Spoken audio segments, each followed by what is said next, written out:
అనొచ్చు ఆవిడ. నీ ఒక్కడ సొమ్మా నేను పెళ్లి చేసుకునేటప్పుడు నాకు ఇష్టం లేదు. ద్రౌపది వ్యతిరేకించిందండి. మూలభారతం చదివి ఎక్కడ ఆవిడ సమర్థించలేదమ్మా, వ్యతిరేకించింది, ఏడ్చింది. శివుడు వరం ఇచ్చినప్పుడే ఏడ్చింది. నాకెందుకయ్యా ఐదుగురు పని లేక అంటే, ఇదంతా వేరే సంకల్పం, నువ్వేం కాదనకు, నీ జీవితానికి పూచి మాది అన్నాడు ఆయన.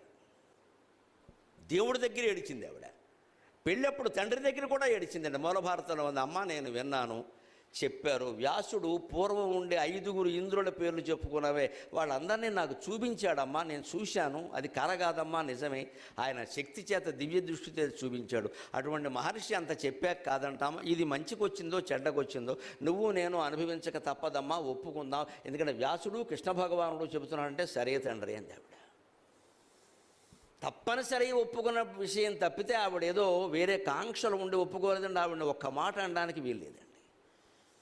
అర్జునుడిని పెళ్లి చేసుకుంటే అర్జునుడికి ఆవిడ ఎలా ఉండేది, శ్రీరాముడికి సీత ఎలా ఉందో అర్జునుడికి ద్రౌపది అదే రకంగా ఉండేది, తేడా ఏమీ లేదు అక్కడ. 5గురిని పెళ్లి చేసుకురావడం తప్పనిసరి తద్దినం తప్పితే ఆవిడ కావాలని చేసిన పని కాదండి అది. అందులో ఆవిడ పాత్రే లేదు, అసలు ఆవిడని అనడానికే లేదు. మనం చేసుకున్న వాళ్ళని అనొచ్చు, ద్రౌపదిని అనొచ్చు, కానీ ద్రౌపదిని ఎందుకంటారు పని లేకుండా? వాళ్ళకి ఏమి స్వేచ్ఛ ఇచ్చారండి ఆ రోజుల్లో? ఏముంది కనుక పీటల మీద బొట్టలో కూర్చోప్పుడు తీసుకొచ్చారు, ఏమైనా అడిగారా, పెట్టారా? మరి ఇంకెందుకు మాట్లాడతారు అక్కడ పెద్దవాళ్ళే చేసి? ఇది కథ. అందుకని ఆవిడ చాలా స్పష్టంగానే ప్రశ్నించారు. అందుకే భీష్ముడు లాంటి వాడు కూడా మౌనం వహించాడు. ఇక్కడ మరొక ధర్మ సూక్ష్మం చెబుతా. భీష్ముడు ఎందుకు ఇంత కిరాతకం జరుగుతుంటే మౌనంగా ఉన్నాడు? కనీసం లేచి ఖండించద్దా? నేను ఈ ఇల్లాలకి తోడుగా ఉంటాను అనొద్దా? ఒక సామాన్య మానవుడు కూడా ఉంటాడు, ఉన్నాడే.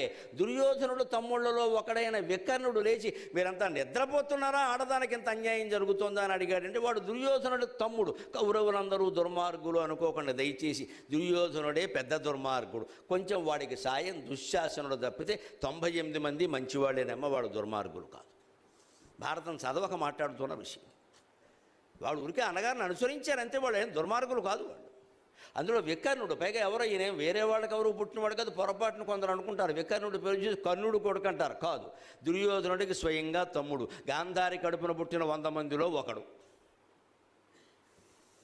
వికర్ణుడు అంటే నాకు 2 రకాల ప్రేమ. ఒకటి ధర్మం గురించి మాట్లాడాడు, రెండోది ఇంకో చిన్న ప్రేమ కూడా ఉంది. నేను వికర్ణుడు పాత్ర కురుక్షేత్ర నాటకంలో 5 సార్లు వేశాను మా అన్నగారి దయ వల్ల.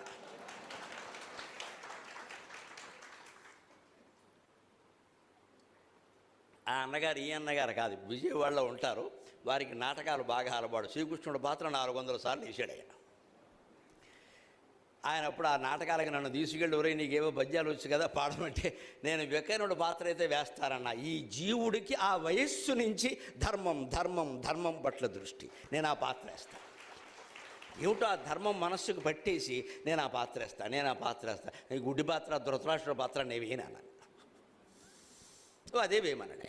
ఎందుకు మానేసామో తెలుసా? చమత్కారం. మా అన్నగారేమో 400 రూపాయలు, అప్పట్లో 400 500 పెట్టి మంచి డ్రెస్ కొనుక్కుని వేసుకుని వెళ్ళి ఇంటికి రాగానే పట్టు మంచం మీద, పందిరి మంచం మీద, పరుపు మంచం మీద ఎలా ఆరబెట్టేవాడు. నాకేమో డ్రామా డ్రెస్ కంపెనీ వాడు డ్రెస్ మారేశారు.